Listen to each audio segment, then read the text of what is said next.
If you're a big fan of the John Wick films and have always wanted to perform the same run-and-gun, judo-throwing action in a video game, then your old pal Sinless has you covered in today's game review. Introducing Suit for Hire, the ultimate John Wick simulator that lets you perform these amazing feats both in a top view and third-person perspective. This game encourages and rewards speed, accuracy, and a surprising amount of strategy as you blaze through big levels and even bigger waves of enemies in a hail of gunfire and the slamming of bodies. Despite a few bugs and flaws that prevent this game from feeling as smooth as butter, I've been having such a good time with it that I'm so excited to tell you all about it. But first, if you've been keeping up with the channel lately, you know that ever since I got into Raven's Watch, I've been hungering for more top-view isometric games to play, especially ones with more emphasis on range combat. So Suit for Hire satiates that hunger quite well. If you're new here though, I'm the Sinless Assassin and it's nice to meet you. Welcome to the premier channel for top-notch gameplay, philosophical video essays, and game reviews. If you're into those kinds of things, then I'd greatly appreciate if you could subscribe and help me get to 1,000 subscribers by the end of the year. Massive thanks to the 800 plus that have already subscribed so far, because it means a lot to me to know you've been enjoying watching my videos as much as I've enjoyed creating them. Now let's get back to the review. So Suit for Hire comes close to replicating the kind of action you'd see in the John Wick films, and it pretty much feels like Max Payne, minus all the tragedy and crippling depression. Instead of grappling with his grief and sadness, your customizable protagonist can literally grapple with enemies and suplex them the way you wish you could suplex your negative emotions. This is not a dig at the Max Payne series, as I love its story and gameplay, especially for introducing the slow motion dive shooting mechanic that makes its way into Suit for Hire. But oddly enough, one of the things I do appreciate the most about this game is how quick and concise the storytelling is. Instead of long and drawn out cutscenes, you're treated to short sentences at the mission select screen that give you more than enough context for the carnage you're about to unleash. You've been hired to kill some bad guy who's dealing drugs or committing some other crime, and off you go. Go kill him and a bunch of mooks that stand in your way. I also love that the game allows you to drop right into the action if you want, but also provides an optional tutorial to get you situated with the mechanics. One of the standout mechanics in Suit for Hire is getting a clean suit, which is when you land 7 perfect shots in a short amount of time, allowing your weapon to get a free reload. If you happen to miss any of your shots though, and you run out of ammo, you can also perform a takedown to get a reload. So while you can play the game relying on ammo pickups and knocking out enemies with melee strikes, the most efficient way to play is getting as many clean suits as possible while saving takedowns for when you really need to do them. You also want to be very careful how you manage all this, because enemies can end up surrounding you, making it very difficult to maintain the best position to shoot them from.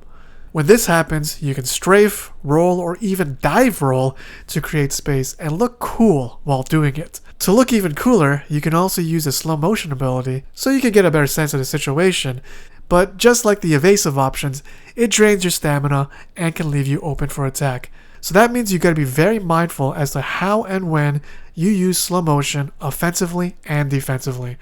Even if the AI is kind of stupid, always rushing at you with little to no thought about cover or evasive moves of their own, the enemies are stronger and smarter in numbers. When you get a good sense of rhythm and flow with landing clean suits, takedowns, and managing crowd control, it really does feel like you just choreographed a flashy and stylistic action sequence from a blockbuster film. Needless to say, I've been having a blast John Wicking my way through levels, even despite a few flaws that prevent Suit for Hire from being the perfect and quintessential John Wick simulator. It is still riddled with questionable design choices, immersion-breaking bugs, and a lack of polish that might turn off some players. One questionable design choice was including small and simple but tedious puzzles and backtracking in some levels.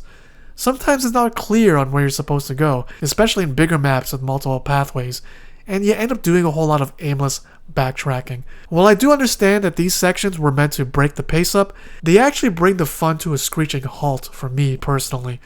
I think it'd be a lot better if levels were more straightforward instead of having puzzles and backtracking disrupt the core gameplay. Another thing that disrupts the core gameplay is odd enemy placement. Sometimes they feel spread across the level at random areas and are even facing away from you, like toward walls, instead of keeping an eye on an open space where a certain someone might be invading, and it breaks the immersion and challenge an encounter could offer.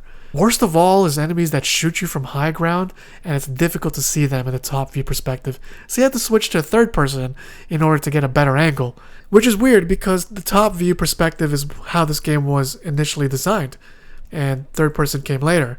And while I know third person is turning out to be more preferable for most players, we still gotta consider the weirdos out there, like myself, who actually like playing in the top view perspective. The game could definitely use a little bit more polishing up, as melee hit detection feels too loose, takedown animations go out of sync with each other from time to time, and sometimes bodies stretch and warp when you strike them in the grab state.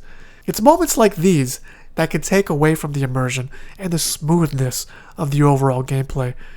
While most of these things can be forgivable in isolation, when they happen in succession with each other, they can end up hindering the overall experience. There's a few more bugs and some janky things I could probably talk about, but I don't want to delve too deep into them in this review because the lead developer, Crimson, actually updates the game quite frequently and streams the development cycle almost daily.